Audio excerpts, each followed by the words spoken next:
Hello everyone and today we are going to understand fibroids. तो इस video में हम फाइब्रॉइड्स की डिफिनीशन, उसके टाइप्स और उसके क्या क्या कॉजेज़ होते हैं वो डिस्कस करेंगे। और इसके बाद वाली जो वीडियो आएगी उसमें हम इसके फर्दर इंपॉर्टेंट पॉइंट्स डिस्कस करेंगे। ठीक है, तो सबसे पहले हम देखते हैं कि उसकी डिफिनीशन क्या होती है, फाइब्रॉइड्स होता क्या है।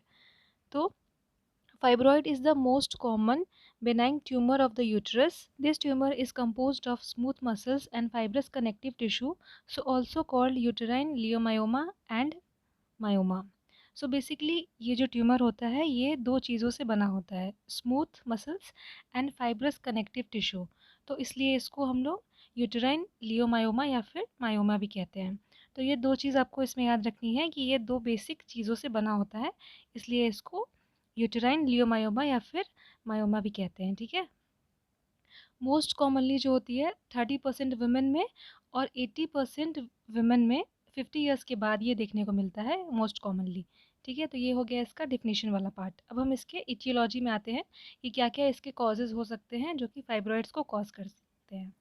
सो इटियोलॉजी में क्या है कि इसके एग्जैक्ट कॉजेज़ तो अननोन है, बट कुछ एसोसिएटेड फैक्टर्स हैं जिससे हम लोग ये इसकी इटियोलॉजी को फाइंड कर सकते हैं कि ये इसके कॉजेज़ हो सकते हैं। तो सबसे पहला है इसमें एज। एज क्या है इसमें 35 से 45 ईयर्स तक। दूसरा है इंक्रीज ओबेसिटी। इंक्रीज ओबेसिटी का फाइब्रॉइड से क्या कनेक्शन है? बेसिकली जो हमारी फाइब्रॉइड्स है वो एक तरह का हार्मोन डिपेंडेंट है और ये ज़्यादातर एस्ट्रोजन डिपेंडेंट होती है। तो इंक्रीज ओबेसिटी का इससे क्या रिलेशन है? तो ओबेसिटी का मतलब है कि एडिपोज टिश्यूज ज़्यादा होंगे। ठीक है, और जो अरोमेटाइजेशन की प्रोसेस होती है वो हमारे एडिपोज जो हमारे टिश्यूज़ है उसमें होती है। अरोमेटाइजेशन में क्या होता है कि जो भी हमारी बॉडी में एंड्रोजन प्रेजेंट होता है वो एस्ट्रोजन में जाके कन्वर्ट हो जाता है। और एस्ट्रोजन में ये जब कन्वर्ट हो जाएगा तो चूँकि फाइब्रॉइड्स हमारा हार्मोन हार्मोन डिपेंडेंट है, तो उसकी वजह से फाइब्रॉइड्स का जो कॉज है वो ज़्यादा इंक्रीज़ होगा और फाइब्रॉइड्स ज़्यादा देखने को मिलेगा। तो इसलिए इंक्रीज ओबेसिटी यहाँ पे कॉज है। नेक्स्ट कॉज क्या है इसमें कि उस पर्सन ने कभी कंसीव नहीं किया है, जिसको हम लोग बोलते हैं नलीपैरिटी। ठीक है, नेक्स्ट है रेड मीट ईटर्स। फिर नेक्स्ट पॉइंट पे आते हैं increase estrogen and increase progesterone level.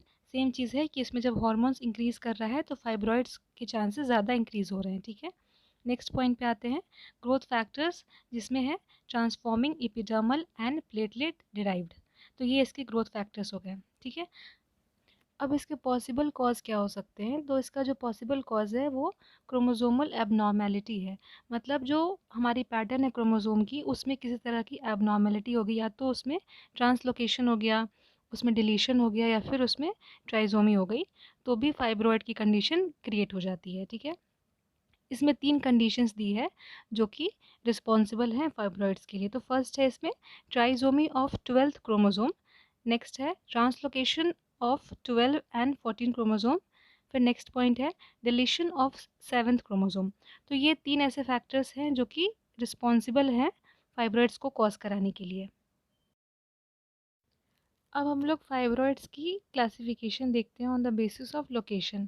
तो on the basis of location fibroids को 3 पार्ट्स में डिवाइड किया गया है, 3 इसकी क्लासिफिकेशन है। फर्स्ट है सब म्यूकस, सब सीरस एंड इंट्राम्यूरल। तो सबसे पहला हम लोग सबसे फर्स्ट वाला जो है उसको हम लोग डिटेल में यहाँ थोड़ा डिस्कस करते हैं। तो ये जो फिगर आपको दिख रहा है यहाँ पे, इसमें हम लोग सबसे पहला जो पॉइंट है वो डिस्कस करेंगे, सब म्यूकस। तो इसका क्या क्या जो मेन इसके कैरेक्टरिस्टिक्स हैं वो क्या है इसमें?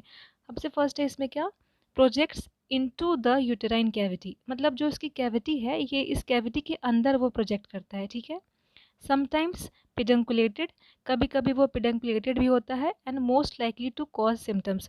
चूँकि ये जो जो कैविटी है यूटेराइन कैविटी वो उसके अंदर लाई कर रहा है, तो इसका बहुत ज़्यादा इसके चांसेस बढ़ जाते हैं सिम्टम्स को कॉज करने के लिए। ठीक है, ये चीज़ हो गई।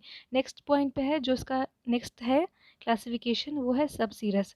सब सीरस का क्या है main points, projects from uterus into the peritoneal cavity. तो इसके ये लाइन से हमको ये समझ में आ रहा है कि ये यूट्रस के बाहर वाले साइड में होगा, तभी ये जो है पेरिटोनियल कैविटी में ये लाई करेगा। ठीक है, समटाइम्स पेडंकुलेटेड, ये ऐसा कभी कभी होता है कि ये कभी कभी मतलब वो पेडंकुलेटेड भी हो सकते हैं। And least likely to cause symptoms, बहुत बेसिक है ये कि अगर ये बाहर की तरफ लाई कर रहा है तो बहुत कम चांसेस हैं कि ये सिम्टम्स को कॉज करें। ठीक है, ये इसके दो क्लासिफिकेशंस हो गए। अब हम लोग नेक्स्ट जो कि थर्ड है उसको डिस्कस करेंगे। वो क्या था, इंट्रास्टिशियल या इंट्राम्यूरल। ठीक है, तो इसका क्या क्या है, ये सबसे मोस्ट जो सबसे कॉमन होते हैं, जनरली हमको बहुत ज़्यादा साइज़ में दिख सकते हैं, मल्टीपल होते हैं, एंड ये कभी कभी बाहर की तरफ या फिर अंदर की तरफ पुश्ड होते हैं।